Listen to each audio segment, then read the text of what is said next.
ভাবে পরীক্ষিত ঠান্ডা ভালোবাসা অন্তর থেকে এবং অন্তরের মুখ থেকে আল্লাহ যেন আমাদেরকে শুকরিয়া কামনা আসনা হিসেবে কবুল আর মঞ্জুর করেন সকলে আল্লাহুম্মা আমিন। যে আল্লাহ রাব্বুল আলামিনের ইজ্জত পবিত্র ভালোবাসা অন্তরের অন্তঃস্থ থেকে দিয়েছেন, মুহাব্বত দিয়েছেন, আশিক দিয়েছেন, কালিমা দিয়েছেন, এত সুন্দর। আমরা নামাজের সময় বিশেষ করে আল্লাহ রাব্বুল আলামিন যেন আমাদের পরীক্ষিত শয়তানের ওয়াসওয়াসা থেকে বাঁচিয়ে নেয়। আল্লাহ তাবারক তাআলা আমাকে আপনাকে সবাইকে যেন কবুল আর মঞ্জুর করেন সকলে আল্লাহুম্মা আমিন। এইজন্য আল্লাহ রাব্বুল আলামিন পবিত্র কোরআন মাজিদে উল্লেখ দিয়েছেন, ইয়া আইয়ুহাল্লাযীনা আমানু তাকুল্লাহা হাক্কা তুকাতিহি ওয়া লা তামুতুন্না ইল্লা ওয়া আনতুম মুসলিমুন। আল্লাহ রাব্বুল আলামিন নামাজের গুরুত্ব কতটুকু দিয়েছে আমরা সবাই জানি।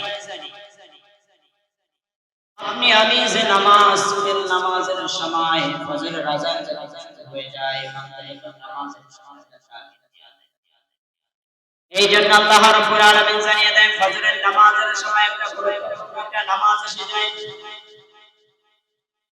যোহরের নামাজের সময় একটা গুরুত্বপূর্ণ নামাজ এসে যায়, আসরের নামাজের সময় একটা গুরুত্বপূর্ণ নামাজ এসে যায়, মাগরিবের নামাজের সময় একটা গুরুত্বপূর্ণ নামাজ এসে যায়, ঈশার নামাজের সময় একটা গুরুত্বপূর্ণ নামাজ এসে যায়। আল্লাহ রাব্বুল আলামিন জানিয়ে দেয় আমার বান্দারা যখন ঈশা নামাজ পড়ে আল্লাহর দরবারে যখন বলবে আল্লাহ জীবনে তো অনেক গুনাহ করেছি, আল্লাহ আমাকে মাফ করে দাও, আল্লাহ রাব্বুল আলামিন জানিয়ে দেয় সেই ব্যক্তি সেজদা দেওয়ার সাথে সাথে আল্লাহ মাফ করে দেওয়া হয়।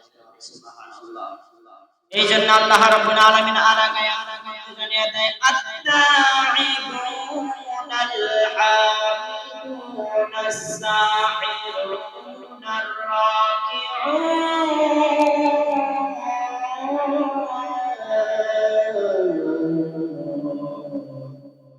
এই আয়াতের মধ্যে কোনো ভেল নাই, কোনো ভেজাল নাই। এই আয়াতের যদি শানে নজরুল আপনি আমি বুঝতাম তাহলে নামাজ কখনো ছেড়ে যেতাম না। এই আয়াতের মধ্যে আল্লাহ দিয়েছে। এই জন্য নামাজের সময় আমাদেরকে সবসময় ধান্দা করতে হবে আল্লাহমুখী। এখন তো আমরা আল্লাহমুখী কিন্তু ধান্দা করি না, শয়তান মুখীটা বেশি করতে। গত শুক্রবারে নামাজের সময় আমরা বিশেষ করে জিদাত অর্থাৎ যে মানুষগুলো আমরা পরিচিত জানি যে ইবাদত কি জিনিস, এটা কিন্তু আমরা প্রতি শুক্রবারে করে আমরা করি, তাছাড়া কিন্তু হয় না। এই জন্য আল্লাহ রাব্বুল আলামিন মায়ের গর্ভের থেকে যখন আপনাকে আমাকে সৃষ্টি করেন, আল্লাহ রাব্বুল আলামিন জানিয়ে দেয় যখন একটা সন্তান জন্ম দেওয়া হয় একটা মায়ের গর্ভে পড়ছিলাম না 10 ইঞ্চি থাকে। একটা সন্তান যখন 10 ইঞ্চির মধ্যে আল্লাহ রাব্বুল আলামিন মায়ের গর্ভে জায়গা দিয়ে দিলেন, এই গর্ভে আস্তে আস্তে একটা সন্তান 7 মাস যখন হয়ে যায় ওই সন্তানের মাথাটা নিচে থাকে না উপরে থাকে? নিচে না উপরে? বলেন নিচে না উপরে? মাথা নিচ দিকে যায়, আবার পা দুটো উপর পর্যন্ত উঠে যায়। আল্লাহ রাব্বুল আলামিন জানান যায় 8 মাস হয়ে যায় সন্তানের পরীক্ষিত যে মায়ের যে ক্ষমতা আছে ওটা একেবারে পূর্ণ হয়ে যায়। যে আল্লাহ আপনাকে আমাকে মায়ের গর্ভ থেকে সৃষ্টি করেছেন, ওখানে যে ধ্বনিটা দিয়েছেন এই ধ্বনিটা কিন্তু 10 ইঞ্চি। কয় ইঞ্চি? 10 ইঞ্চি। আর ঠিক আছে 10 ইঞ্চি। 7 মাস যখন হয়ে যায় তখন আবার আস্তে আস্তে আস্তে আস্তে ধ্বনিটা হয়ে যায়, অর্থাৎ সন্তানটা পূর্ণ হয়ে যায়। আর আল্লাহ নিজ থেকে মাথা টুকন করে দেয় আর পা দুটো উপর মুখে বাড়িয়ে দিয়ে মায়ের কজ্জা বরাবর পা দুটো লাগাইয়া দেয়। এত পরিমাণ যে মা কষ্ট পেয়েছেন এটা কিন্তু আমরা সমস্ত মুসলমান জাতি গবেষণা গেলে যদি আমরা করে দেখতাম তাহলে কিন্তু অনেক একটা মা বাবার প্রতি একটা ভালোবাসা আমাদের বেড়ে যেত। কিন্তু আমরা তো ওই গবেষণা করি না, গবেষণা করি আলাদা।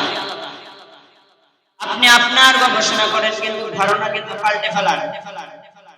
এই জন্য আল্লাহ রাব্বুল আলামিন জানিয়ে দেয় একটা সন্তান যখন জন্ম হয় মা বাবার জন্ম হয় আল্লাহ রাব্বুল আলামিন জানিয়ে দেয় ইয়াকে রূপে যদি আমাকে আল্লাহ একবার যদি ডাক যায় রব্বুল আলামিন এই বান্দার উপরে মাফ করে দিয়েছেন সুবহানাল্লাহ। আপনি আমি মাকে যেভাবে ডাকাইলে ভালোবাসা পাই বাবাকে ডাকাইলে যেভাবে ডাকাইলে আপনি আমি ভালোবাসা পাই ওই একই রূপেই আপনি আল্লাহকে ডাক দেবেন আল্লাহ রাব্বুল আলামিন একই রূপেই বান্দাদেরকে ডাক দেবেন বান্দারা আমাকে যখন তুমি ডাক দাও আমি রব্বুল আলামিন অনেক কিছু তোমাকে মাফ করে দেই তো আমি আল্লাহ রাব্বুল আলামিন এত সুন্দর তোমাকে আমি বানাইলাম চুলের জায়গায় চুল দিলাম কানের জায়গায় কান দিলাম আবার মাথা কত সুন্দর করে তোমার একটা গঠন বানিয়ে দিলাম যখন তোমার মাথার মধ্যে রোদ থাকে আমি রব্বুল আলামিন সুবহানাহু তোমার মাথাটা পরিবর্তন করে দিলাম জানে বান্দার মাথার মধ্যে কোনো চুলের মাথার কোনো কমসের কমসের কোনো কষ্ট না হয় দেন নাই আপনার আমার চুল দেন নাই এই জন্য আল্লাহ রাব্বুল আলামিন আর আয়াতে পড়ে জানিয়ে দেন সালামুন কাওলাম মির রাব্বির রহিম বান্দা যদি বুঝে বান্দা যদি মানে সমস্ত ব্যক্তিগুলা যদি আল্লাহকে মানে আর সমস্ত ব্যক্তিগুলা যদি আল্লাহকে না মানে ওই আল্লাহ জানিয়ে দেয় আত্তাউতু ফি ইবাদিহি এই বান্দা যদি তাগুত হয় তাহলে তো কখনোই আমি আল্লাহ মাফ করলাম না তাগুতকে কি মাফ করে আল্লাহ করেন আপনি গুনাহ নিয়ে বসে আছেন একটা ভান্ডার গুনার ভান্ডার নিয়ে আপনি বসে আছেন অথচ নামাজের কথা যদি বলা হয় শেষ পর্যন্ত আপনি বলেন যে নামাজ পড়ি কি হয় আপনি রোজার কথা বললে বলা হয় যে রোজা রাখি কি হয় গ্যাসের চাপ হাম পাম যতগুলো আছে সমস্ত রোগ যদি আপনি চাপ দিয়ে দেয় এই সমস্ত রোগ দেখায় এই জন্য কোরআনের রিসার্চ যারা করে তারা সবকিছু জানে এই কোরআন গবেষণা যারা করবে তারা সবকিছু গবেষণার মধ্যে কি আছে সব জানে যেমন আমাদের দেশের মধ্যে সবচেয়ে একটা প্রিয় মানুষ ছিলেন স্কলার যিনি দুনিয়ার জমিনে বিদায় হয়ে গেছে এখনকার কথা আশঙ্কার কথা প্রতিটা হরফে হরফে মিল প্রতিটা হরফে হরফে মিল নাই যিনি আমাদের স্কলার অর্থাৎ সর্বপ্রথম উনি আগে যে কথাগুলো বলেছিলেন বাস্তবতায় এই কথাগুলো কিন্তু মিল হচ্ছে বাস্তবতার কথাগুলো কিন্তু মিল খেয়ে যায় ওই যিনি আমাদের কোরআনের তাজ মাথার উপর উনি তো বলেছিলেন যে এই আওয়ামী লীগের কথা শুনে শুনে পুলিশ যেভাবে উলামা ইকরামদেরকে জেলের মধ্যে ঢুকাচ্ছে আবার এই আওয়ামী লীগ অথচ এই পুলিশগুলো একদিন আওয়ামী লীগকে ঢুকে আবার জেলের মধ্যে ঢুকায় দিবে তাদের কথাটা কিন্তু মিথ্যা বলছিলেন দিলার হাসান সাইদি সাহেব আমারও মিথ্যা কথা অথচ আল্লামা বলেছিলেন যে এই আওয়ামী লীগ যেভাবে পুলিশদেরকে লাগাইয়া উলামা ইকরামদেরকে জেলের মধ্যে ঢুকে দুনিয়ার জমিনে অথচ এমন দিন আসবে এই ব্যক্তিগুলো আবার এই পুলিশগুলো আওয়ামী লীগ কথা বাস্তব কোন মিল না অর্থাৎ কোন একটা কথার মধ্যে মিথ্যা হচ্ছে না এই জন্য আল্লাহ রাব্বুল আলামিন জানিয়ে দেয় যারা কোরআনকে মানে যারা কোরআনকে ভালোবাসে যারা আল্লাহকে ভালোবাসে যারা আল্লাহ রাসূলকে ভালোবাসে তারা কখনো তাগুত হতে পারে না আর যারা তাগুত হবে তারা কখনোই আল্লাহর বানানো জান্নাত যেতে পারবে না যদি কোনো ব্যক্তি যদি তাগুতের রাস্তা বেছে নেয় ওরা তাগুতে থাকবে কোনো রাস্তা বেছে নেবে তখন আপনি আমি যদি জাহান্নামের রাস্তা বেছে নেই কিন্তু আল্লাহ রাব্বুল আলামিন ফজরের সময় বান্দাদেরকে ডাক দিয়ে বলে বান্দা ফজরের নামাজ জামাতের সঙ্গে পড়ো আবার আল্লাহ রাব্বুল আলামিন যোহরের নামাজের সময় বান্দাদেরকে ডাক দেয় যোহরের আযান হয়ে গেছে নামাজের সময় আদায় করো বান্দা কিন্তু নামাজ আদায় করে আল্লাহ আবারো বান্দাদেরকে ডাকে আসরের সময় হে বান্দা আসরের নামাজটুকু জামাতের সঙ্গে আদায় করো বান্দা আসরের সময় এলো না মাগরিবের সময় বান্দা মাগরিবের সময়ও নাই আল্লাহ আবার বান্দাদেরকে ইশার সময় ডাকায় ওই বান্দা যদি ইশার নামাজ পড়ে একবার আল্লাহ বলে আল্লাহ তোমার গুনাহ আমার মতন গুনাহগার আর কেউ নেই আল্লাহ আমার মতন জাহান্নামী আর কেউ নাই আমার মতন বেঈমান আর কেউ নাই আমি যে গুনাহ করেছি আর কেউ করে নাই, আপনি ঈশার নামাজের পর যদি আল্লাহ করবে এই কথাটা বলতে পারেন, আল্লাহ বলে আল্লাহ এই কথাটা যখন আপনি বলবে আল্লাহ মুহূর্তের দরবারে এই বান্দার সমস্ত গুনাহগুলো মাফ করে সুবহানাল্লাহ।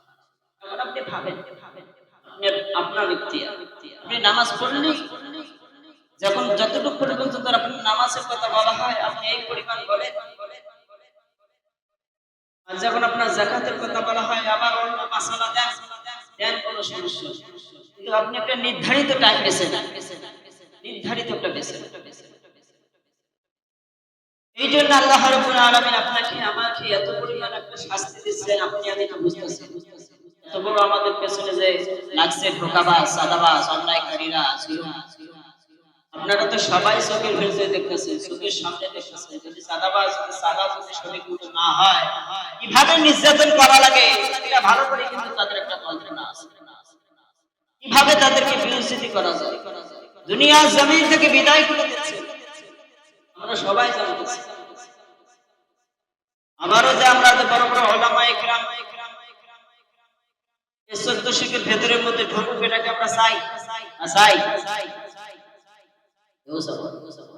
একটা কোরআনের পাখি যদি দুনিয়ার জমিন থেকে বিদায় হয়ে যায় আমাদের কোনো আফসোস না, খুবই আফসোস। এক কোরআনের পাখি চলে গেছেন এটাই এখন আফসোস শেষ করতে পারতেছি না। আবার যদি স্কলার গিলা দুনিয়ার জমিন থেকে বিদায় করে দেয় এই কষ্ট ছোঁয়ার কত জায়গায় থাকবে না। তবে আমাদেরকে সতর্ক হতে হবে, যিনি আপনাকে আমাকে বানাইছে ওই আল্লাহ রাব্বুল আলামিন ছাড়া আর কেউ উপায় নেই। আপনাকে যদি আল্লাহ বাঁচায়, পৃথিবীর জন্য কোনো মানুষের যদি আপনাকে বিপদে ফেলায় তাহলে ওই আল্লাহ যদি আপনাকে বাঁচায়, তো মানুষ যদি বিপদে ফেলায় তাহলে আল্লাহ যদি বাঁচায় মানুষ বিপদে ফেলালে কোনো লাভ আছে? আজকে জুমার নামাজ পড়তে আসি আমরা যে মসজিদ থেকে বাইরে হয়ে যাবে এটা কোনো গ্যারান্টি আছে? কোনো গ্যারান্টি নেই। এরকম আল্লাহ রাব্বুল আলামিন জানিয়ে দেয় আত-তাইবুনাল আবিদুনাস সাঈদুনার রাকিউন। আপনাকে আয়াত দিলাম আবার বলে আয়াতের শানে নজরুলটুকু আপনি বুঝবেন, এই শানে নজরুলের মধ্যে কি থাকেন। আপনি জমিনের মধ্যে সেজদা দেন কার জন্য? আপনি জমিনের বাহিরে সেজদা দেন কার জন্য? সমস্ত আল্লাহ জানে না, সবকিছু আল্লাহ জানে। বাবাকে যে সেজদা দিবেন কোনো লাভ নাই। ইহুদি নাস্তিকদেরকে আপনি কিভাবে আপনি জায়গা দিচ্ছেন সেটাও আপনি জানতেছেন, সবকিছু আপনি জানেন কিন্তু মানেন না।